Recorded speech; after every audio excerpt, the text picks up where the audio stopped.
Your RV may be equipped with a rear ladder. This ladder is going to be for convenience only. It's really not meant for you to be on top of your RV, putting anything up there to store or travel with anything on top of the RV. Also, it's not meant for you to have lawn chairs up there while you're watching an event. So it's basically going to be for convenience for a quick roof inspection, of checking your sealant or if there's anything lying on the roof before you leave a campground. With the ladder, there's a weight rating to it, so check with your manufacturer for what the ladder will hold.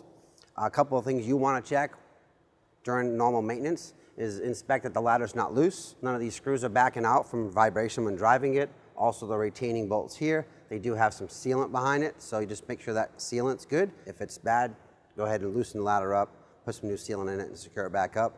Before you climb on the ladder, you want to make sure, again, none of these rungs are loose. The ladder's tight before you go and climb on it for your safety. Other than that, that's all your ladder's there for.